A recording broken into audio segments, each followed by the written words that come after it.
Near as I can remember, my first Leatherman showed up probably for a Christmas present, probably in 1995.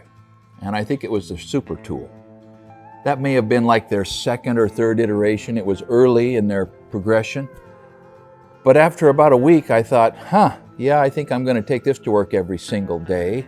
And so I proceeded to, lose them periodically. And one time a hot 240 volt line blew the end off the pair of pliers that I was holding. I didn't know the line was hot, but all in all, as I replaced them and as I used them and as I became more and more dependent on the convenience and the safety of having a Leatherman in my pocket, I just was more and more appreciative of those little tools that solved all the problems for me.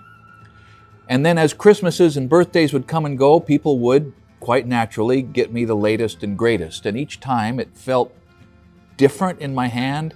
And after a week, I just knew for sure it was better, and I wasn't going back to the one I had before. I remember when I stepped from the Super Tool to a Wave, and I thought, well, that's a little big.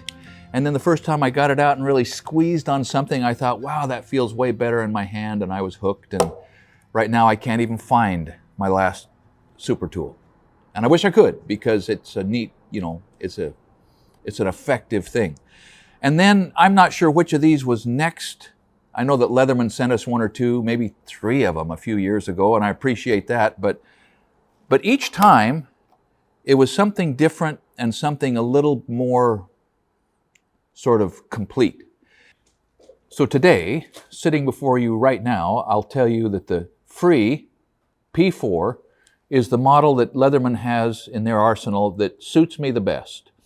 It seems to me to be the ideal compromise between heft and comfortable in your pocket.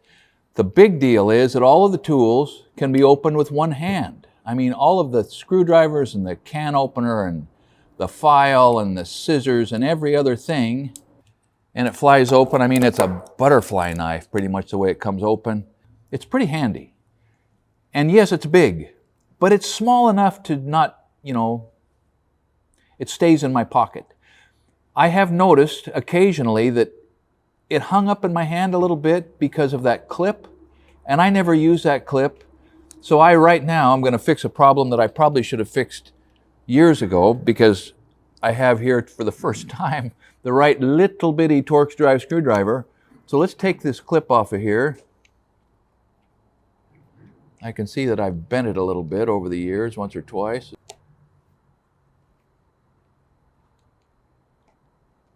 It's like every other little piece of maintenance that I put off. I ask myself, why didn't I do that a long time ago? That thing just is more comfortable in my hand, and that is an innovation that I'm not going to miss. But there are so many things about this that are just pretty cool. I mean, the cutter on the pliers is replaceable. The edges are soft, you can squeeze pretty hard. The knife is sharp and holds an edge. Both of them. There's a serrated knife on here. As I sit here and stare at this, it would be impossible for me to tell you all the times that this thing has gotten me out of a bind, or someone else out of a bind. And I can't point to one particular instance where it saved my life, but when I look at that little melted spot right there from an electrical arc, and I remember a previous Leatherman that got the end of the pliers shot right off by 240 volts, I know that there have been some near misses using these things. I can think of one time that involved a young woman rappelling. I used to take kids rappelling, and she was stuck on the end of a rope with her hair tied up in the 8, and she just couldn't go up or down. And I went down there and had to give her a rough haircut with this, I think this very Leatherman maybe. So it was important that day. But if I lost this thing, two things would happen. The next morning, or that night, I would get online and order another one. And it would be this one. And it would be delivered just in a few days. And the second thing would be I'd go to my dresser drawer and I'd pull out one of the earlier tools that had been laying in there, just sort of neglected while I had the cutting edge solution in my pocket. And I would drop that into my pocket the next morning, because I don't like to leave the house without one of these in my pocket. And is that overdoing it? Yeah, maybe, but it's just one of the habits that I've picked up as a way to be effective, more often than I would be without it.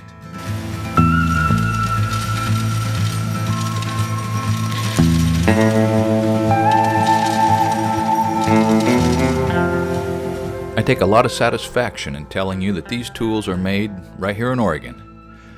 And a couple years ago now, I had the opportunity to visit this factory, and it is one amazing place. So Nate was up there recently and got some excellent footage, and even got to sit down with a few of their engineers for a discussion about the process and what happens behind the scenes in coming up with these tools. Keep an eye out for that video, coming soon. Thanks for watching Essential Craftsman, and keep up the good work.